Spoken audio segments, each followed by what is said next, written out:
ඕගොල්ලොත් එක්ක ඉතාමත් වැදගත් දෙයක් අද කාලේ හැමෝම සොයන දෙයක් හැමෝම විස්තර හොයමින් පසුමස හඹා යන දෙයක් ගැන විශේෂ දෙයක් ඕගොල්ලන්ට ටිප්ස් කීපයක් සුළුවෙන් ටිප්ස් කීපයක් දෙන්නයි මම මේ හදන්නේ. ඔගොල්ලෝ මගේ දිස්වන් මාකට් YouTube channel එක නරඹන අය වශයෙන් මම හිතනවා මගේ යුතුයකමක් තියෙනවා. ඒ ගැන ඕගොල්ලන්ට කියලා දෙන්න ඕන කියලා. වෙනදාම හා අලෙවිකරණය ගැන කියලා දෙනවා වගේම. මොකද ලෝකේ හැම දෙනාම මුදල් පසුපස හඹා යන්නේ. අපිට මුදල් අවශ්‍යයි. අපිට ලැබෙන මුදල කොහොමද ජීවත් වෙන්න මදි. එතකොට අපි වෙනයම් ආදායම් මාර්ගවලට යන්න හැමතිස්සෙම උත්සාහ කරනවා. ඒ උත්සාහ කරන ගමනේදී වැඩියෙන් ලාභ ලබන්න පුළුවන් ගොඩක් දෙනෙක්ට ලේසියෙන් කරන්න පුළුවන් දෙයක් ගැන තමයි මම කතා කරන්නේ.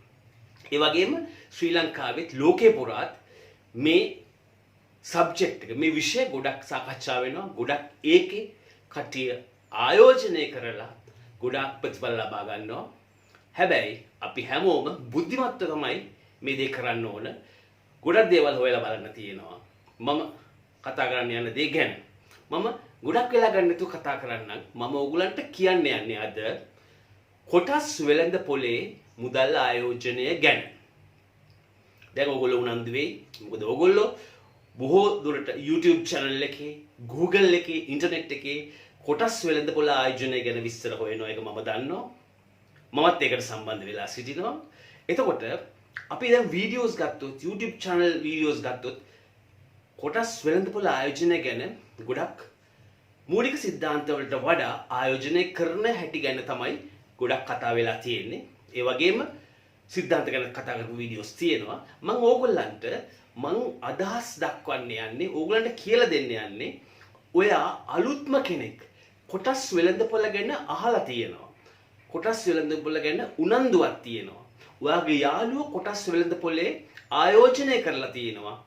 නමුත් ඔයා ආයෝජනය කරලා නැහැ. ඔයාගේ උනන්දුවක් තියෙනවා ආයෝජනය කරන්න. ඒ වගේ කෙනෙක්ට අවශ්‍ය කරන මූලික සිද්ධාන්ත, මූලික ගුරුහරුකම් කීපයක් දෙන්න තමයි මම යන්නේ. ඒ වගේම මම බලාපොරොත්තු වෙනවා මේ වීඩියෝ එකට පස්සේ මම කියලා දෙන කාරණා සම්බන්ධයෙන් තවත් YouTube වීඩියෝස් රාශියක් කරන්න, ඕගොල්ලන්ව දැනුවත් කරන්න, ඕගොල්ලන්ව ඒ ජයග්‍රාහී ගමනේ අරගෙන යන්න. වෙළඳ පොලේ ආයෝජනය. හරි. වෙළඳ පොලේ ආයෝජනය කිව්වහම ඉස්සෙල්ලාම කියන්නම්කෝ අපි ආයෝජනය කරන්න යන්නේ විශාල සමාගම් වල. ලෝකයේ තියෙන විශාල සමාගම්, ශ්‍රී ලංකාවේ තියෙන විශාල සමාගම්, ඒගොල්ලෝ වෙළඳ පොලේ කොටස් වෙළඳ පොලේ ඒගොල්ලෝ විවෘතයි. ඒගොල්ලන්ගේ කොටස් ඒගොල්ලෝ අලෙවි කරනවා අපිට මිලදී ගන්න පුළුවන්. උදාහරණයක් වශයෙන් කිව්වොත් මට සමාගමක් තියෙනවා. මගේ සමාගමේ කොටස් 70%ක් මාගාව තියාගෙන 30% කොටස් මම පිට අයට ඕගොල්ලන්ට අලෙවි කරනවා. එතකොට ඔයා ආයෝජකයෙක් වශයෙන් ඔයාට ඒ කොටස් වෙළඳ පොලේ ඒ සමාගමේ කොටස් මිලදී ගන්න අවශ්‍යයි කියලා අපි හිතමු. එතකොට ඔයාට ඒක ඩිරෙක්ට් මිලදී ගන්න බෑ. ඔයාට අනිවාර්යයෙන්ම තරවකාර සමාගමක් හොයාගන්න ඕන. ස්ටොක් බ්‍රෝකර් කෙනෙක් ඔයගොල්ලෝ අහලා ඇති. ශ්‍රී ලංකාවේ ප්‍රසිද්ධ ස්ටොක් බ්‍රෝකරින් කම්පනීස් තියෙනවා. ඒ කම්පැනිය හරහා තමයි ඔයාට ඔයාගේ මුදල් ආයෝජනය කරන්න වෙන්නේ. එතකොට ඒ ආයෝජනය කරාම ඒ ආයෝජනය කරලා ඔයාගේ කටයුතු ටික කරගෙන යනකොට එම තරවකාර සමාගම ඉතාසුළු මුදලක් අය කරනවා. ඔයාට තියෙන අභියෝගය තමයි ඒ ආයෝජනය කරන්න ඔයාට උදව් කරන තරවකාර සමාගම ඔයා හොයාගන්නේ කොහොමද කියන එක. ඒකත් මම ඔයගලන්ට කියලා දෙන්නම්. ඊළඟට තරවකාර සමාගමක් හොයාගත්තට පස්සේ සාමාන්‍යයෙන් මේ ලෝකයේ කෙරෙන විදිහට ආයෝජන ක්‍රම තුනක් තියෙනවා. ඒ ආයෝජන ක්‍රම තුන තමයි ඩේ ට්‍රේඩින් කියන එක. ඩේ ට්‍රේඩින් කියලා කියන්නේ ඔයා යම්කිසි මුදලක් දෛනිකව එදා දවසේ ඉන්වෙස්ට් කරලා යම් ලාභයක් ලබාගෙන ඒ මුදල් ආපහු ලබා ගැනීම. දෙවෙනි එක තමයි ස්විං ට්‍රේඩින් කියන එක. මේ ස්විං ට්‍රේඩින් කියන එක අර විදිහටම තරවකාර සමාගම හරහා ආයෝජනය කරලා ඔයා ඒක දවසෙන් විඩ්‍රෝ කරගන්නේ නැහැ. ලාභ හෝ පාඩුව ඔයා ඒක සුමානයක්, දෙකක්, මාසයක් වගේ කාලයක් ඒක තියාගෙන ඉන්නවා. ඒ වගේම මතක තියාගන්න ඩේ ට්‍රේඩින් එකේ රිස්ක් එක ගොඩක් වැඩි, ස්විං ට්‍රේඩින් එකේ රිස්ක් එක ගොඩක් වැඩි. ඊළඟට තවත් ක්‍රමයක් තියෙනවා. මම හිතන්නේ ඒක තමයි ගොඩම සාර්ථක ක්‍රමය. ඒ සාර්ථක ක්‍රමය කියලා කිව්වේ ඒකට කියන්නේ ඉන්වෙස්ටර් ට්‍රේඩින්. ඉන්වෙස්ටර් ට්‍රේඩින් ක්‍රමේදී ඔයාගේ මුදල් වලට තියෙන රිස්ක් එක ගොඩාක් අඩුයි. ඉන්වෙස්ටර් ට්‍රේඩින් කරන්නත්, ඩේ ට්‍රේඩින් කරන්නත්, ස්විං ට්‍රේඩින් කරන්නත් ඔයාට ඒ සමාගම් සොයා ගන්න වෙනවා. ඒ සමාගම් වලට කොයි සමාගමේද කරන්න කියන එක. ඉන්වෙස්ටර් ට්‍රේඩින් එකේදී ඔයා කෙලින්ම ඉන්වෙස්ටර් ට්‍රේඩර් කෙනෙක් වෙන්නේ නැහැ. ඔයා ඒ දෙක කරන්න ඉස්සෙල්ලා මෙන්න මේ දේවල් දෙක හොඳ හැටි හොයලා බලන්න ඕනමයි. ඒ මොකද්ද? ෆන්ඩමෙන්ටල් චෙක්අප් එකක් කරන්න ඕන. මූලික සුපරීක්ෂාවක් කරන්න ඕන. ටෙක්නිකල් චෙක්අප් එකක් කරන්න ඕන. ටෙක්නිකල් චෙක්අප් එකක්. ඒ කියන්නේ ඒක ටෙක්නිකල් වශයෙන් ඒ සමාගමේ හැසිරීම හොයන එක. මම උදාහරණයක් පැහැදිලි කරන්නම්. ෆන්ඩමෙන්ටල් චෙක්අප් එකක් කියන්නේ ඒ සමාගම මොකද්ද? ඒ සමාගම අලෙවිකරණයට හෝ බිස්නස් වලට ව්‍යාපාර වලට බහැලා කොච්චර කල්ද? ඒගොල්ලෝ කොච්චර වෙළඳ පොලේ ස්ථාවරද? ඒගොල්ලන්ගේ මොනවද ආයෝජන අවස්ථාවන්? ඒගොල්ලන්ට තියෙන සම්පත් මොනවද? ඒගොල්ලන්ගේ ෆයිනෑන්ෂල් ස්ටැබිලිටි එක මොකද්ද? ඒ වගේ සෑම දෙයක් ගැනම ඒගොල්ලන්ගේ මූලිකත්වය, ඒගොල්ලන්ගේ බේසික්ස් ගැන හොඳට හොයා බැලීම.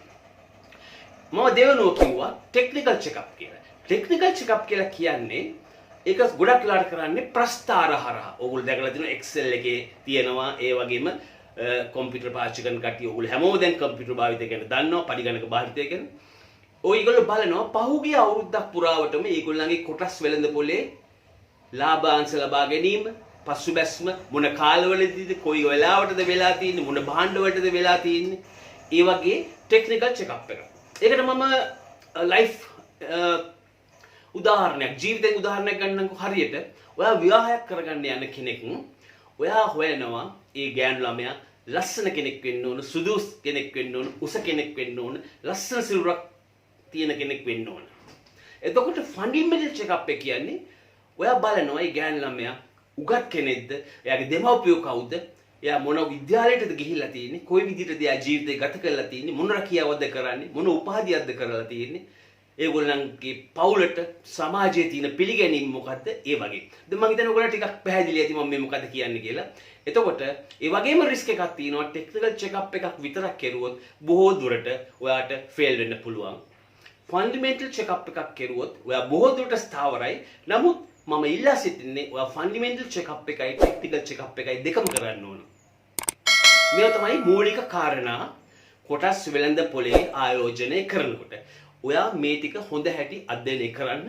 මේ වීඩියෝ එක රිවයින්ඩ් කරලා ආයිත් බලන්න. ඔයාට තේරෙවි. එකින් එක අරගෙන බලන්න.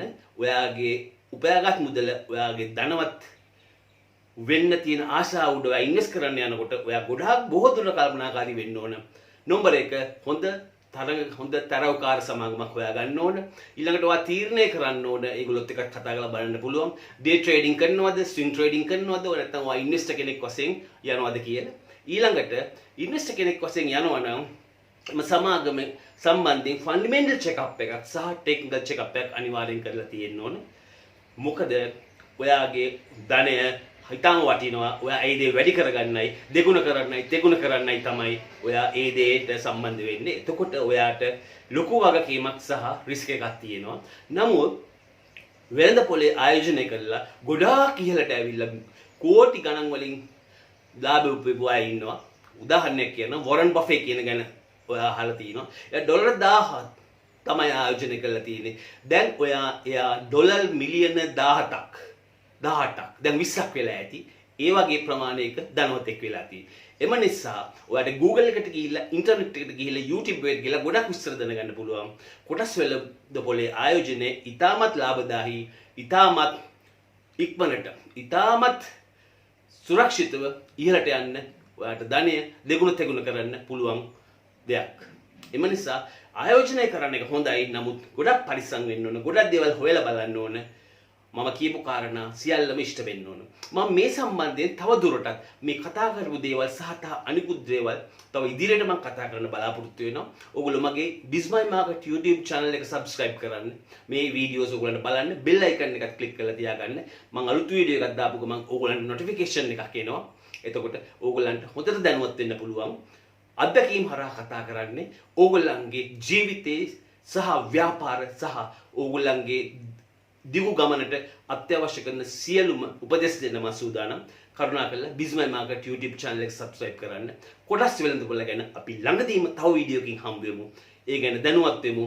අපි මූලික දේවල් දැනට ඔළුවට අරගෙන මෙහි ආයෝජනය කරන්න අපි උනන්දු වෙමු. සහතික වෙමු. ඔයා හිතනවා නම් මේකේ යම් අදහසක් ඔයා ලබා ගත්ත ඔයාගේ යාළුවෝ ඉන්නවා නම් YouTube channel එක නරඹන්න කියන්නේ ඒගොල්ලන්ට කොටස් වෙළඳපොලේ ආයෝජනය කරන හැටි ගැන උපදෙස් මම දෙනවා. මේක මූලික સિદ્ધාන්ත ඒගොල්ලන්ට දැනුවත් වෙන්න හොඳයි. එම නිසා කරුණාකර සහභාගීතාවයෙන් ආපහු සැරයක් මේක බලන්න.